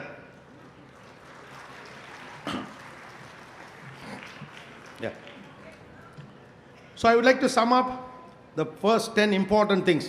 Point number 1, உங்கள் பால்ய காலத்தோடு உங்கள் தலைமுறையினுடைய பால்ய காலத்தோடு உங்கள் பிள்ளைகளை ஒப்பிடாதீர்கள். ஒரு குழந்தையை இன்னொரு குழந்தையோடு ஒப்பிடுவதே தவறு என்றால் உங்களோடு உங்கள் பிள்ளைகளை ஒப்பிடுவதன் வழியாக நீங்கள் உங்கள் பிள்ளைகளை சிறுமைப்படுத்துகிறீர்கள். இரண்டாவது, உலகத்தின் வாழ்க்கை முறையில் வேகமாக மாற்றங்கள் நடந்து கொண்டிருக்கக்கூடிய காலகட்டமாக இது இருப்பதால் அதீதமாக திட்டமிடாதீர்கள். நீங்கள் அதீதமாக திட்டமிடுகிற போது வாழ்க்கை உங்களுக்காக வைத்திருக்கக்கூடிய வாய்ப்புகளை நீங்கள் இழக்க நேரிடும். இரண்டாவது, எதையெல்லாம் சரியாக டிஃபைன் பண்ணலாம், எதெல்லாம் சரியாக வரையறுக்கப்படவில்லையோ அது எல்லாம் வலை என்று புரிந்து கொள்ளுங்கள். வாய்ப்புகள் அதிகம் இருக்கிற போது அதையெல்லாம் சுவீகரிக்க வேண்டும் என்று நினைக்காதீர்கள். நான்காவது, don't choose anything when you are desperate. இது வேணுங்கிற அழுத்தம் உங்களுக்கு இருக்கிற போது ஒன்றை தேர்வு செய்யாதீர்கள், அது தவறான தேர்வாக இருந்துவிடும். ஐந்தாவது, ஃப்ரீடம் கம்ஸ் வித் ரெஸ்பான்சிபிலிட்டி. தான் தோன்றித்தனமாக எனக்கு பிடித்தவற்றையெல்லாம் செய்வதற்கு பெயர் சுதந்திரம் என்று நீங்களாக கற்றுக்கொள்ளாமல் தயவு செய்து அது யதார்த்தத்தை புரிந்து கொள்ளுங்கள். ஆறாவது முக்கியமான விஷயம், டெக்னாலஜியினுடைய வேலைகளை பார்த்து கொண்டே இருக்கிறதுக்கு இதயம் இல்லை. ஆனால் டெக்னாலஜியை பயன்படுத்துகிறவர்களுக்கு ஆன்மா இருக்கணும், அது மனிதர்களுக்கானதாக மாற வேண்டும் என்று புரிந்து கொள்ளுங்கள். ஏழாவது, உலகம் வேகமாக போய்கொண்டிருக்கூடிய இந்த காலகட்டத்தில் digital diet is much important. வயிற்றுக்கு செல்லக்கூடிய விஷயங்கள் குறித்து உங்களுக்கு கவனம் இருப்பதைப் போல உங்கள் மனதுக்கும் இதயத்திற்கும் செல்லக்கூடிய விஷயங்கள் குறித்து உங்களுக்கு கவனமும் கருத்தும் இருக்க வேண்டும். தேவையானது மட்டும் கன்சியூம் பண்ணுங்க. எட்டாவது, வீடுகளுக்குள் உரையாடலை நடத்துங்கள், உத்தரவுகளை குறைத்துக் கொள்ளுங்கள். இந்த கால பிள்ளைகளிடம் எப்படி பேச வேண்டும் என்ற உரையாடல் மொழி உங்களுக்கு தெரிந்திருக்க வேண்டும், இது யதார்த்தம். ஒன்பதாவது, மாறி இருக்கிற டெக்னாலஜிக்கு ஏற்ற மாதிரி அதோடைய ஃபாஸ்ட்டுக்கு ஏற்ற மாதிரி அதோடைய உளவியல் உள்ளிட்ட அனைத்து விஷயங்களும் மாறுகிறது. அது பிள்ளைகளின் குற்றம் அல்ல, அது இந்த காலகட்டத்துடைய யதார்த்தம். அந்த பிள்ளைகளுக்கு ஏற்றார் போன்ற எம்பத்திய பிள்ளைகளுக்கு சொல்லிக் கொடுக்க பாருங்க, படிப்பை தாண்டி. பத்தாவது, well directed intelligence is much more important then knowledge. வெறும் தகவல்களை மட்டும் சேகரித்து வைத்திருப்பது அறிவு என்று நம்பிக்கொண்டிருந்த காலமெல்லாம் மலையேறிவிட்டது. அதை நீங்கள் எப்படி இன்டர்பிரேட் பண்ணுறீங்க, எப்படி அப்ளை பண்ணுறீங்க, எப்படி ஆக்ஷன் அதை கொண்டு வருங்கிறது அறிவு. சரியான திசையில் செலுத்தப்படாத அறிவால் எந்த புண்ணியமும் இல்லை. 10 விஷயம் சொல்லியிருக்கேன், ஒத்த விஷயம் ஞாபகம் இருந்தால் கூட ஓகே தான். சந்தனக்காற்று நம் ஜன்னலில் வீசட்டும், சரித்திரம் நாளை நம் சாதனை பேசட்டும். நன்றி, வணக்கம், வாழ்த்துக்கள், குட் நைட்.